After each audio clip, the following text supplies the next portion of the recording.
probably for most of my listeners who've heard great advice on this podcast and they think, yes, that's who I want to be. I have an intention to stop eating sugar at 1 a.m. at night, or I have an intention to become organized. There's something stood in the way of me doing something about that information on a regular basis. Yeah.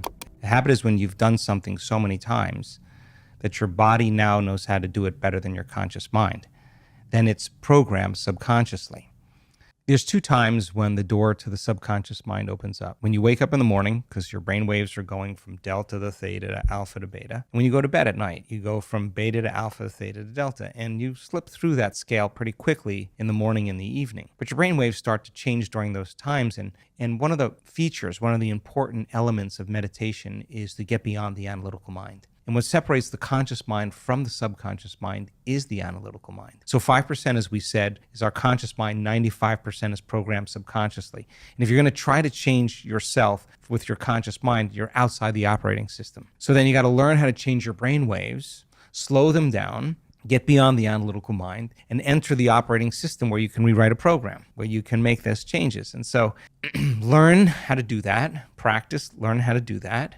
And again, it's not a big deal. It's easy to learn. And then once you can slow your brainwaves down and you're more suggestible to what you're thinking, now you can reprogram. You can't do it with your conscious mind. You can say, I'm healthy, I'm healthy, I'm wealthy, I'm wealthy, I'm unlimited, I'm unlimited, I'm happy, I'm whole, I'm whole. And your body's saying, no, you're not, dude. You're miserable. You're unhappy. That thought never makes it past the brainstem to reach the body, right? So it's important for us to, in the morning or the evening, instead of reaching for our cell phone as the first thing, as a habit that we do, and checking our texts and our WhatsApp and our Telegram and our social media and our Instagram and our Twitter and Facebook and whatever else people do, their emails, they get connected to everything known in their life. Before you start that, try this out as an experiment. Before you start your day, instead of falling into that redundant habit, go on autopilot, just say, okay, if the change is to be greater than my body, to be greater than my environment, be greater than time, and the environment's so seductive, and my body's craving certain emotions, and it's programmed to get up and do things,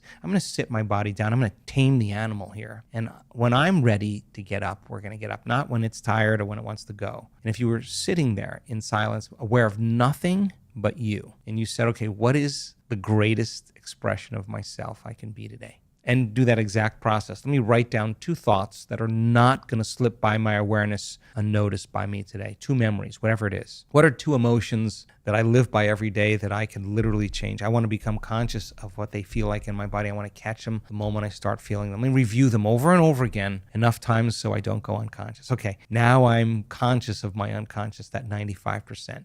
How do I want to think? How would greatness think today? Let me review it. Let me repeat it. Let me remember how I am going to think. Let me remember how I am going to think. Let me remember how I'm going to behave here. How am I going to act here? Let me rehearse a change I want to make in a certain circumstance. Let me think about how I do want to feel today. Let me open my heart to life again. Let me feel kindness and care and love and gratitude and appreciation. Let me just bring up that feeling. Let me feel it with my heart. Let me keep bringing it up so I can bring it up enough times. I want to get so good at bringing up this feeling with my eyes closed, I can do it with my eyes open. We discovered that if you keep doing that every day, somehow you'll arrive at that destiny, and your biology will literally begin to change to look like you're living in a different life. Practice that, and you not make a decision to not get up until you feel that emotion. And ask yourself, can I stay in this state my entire day? And if you can't, you go unconscious, ask yourself at the end of the day, how'd I do? Where'd I go unconscious? Okay, tomorrow morning, new day, new lifetime. We go again.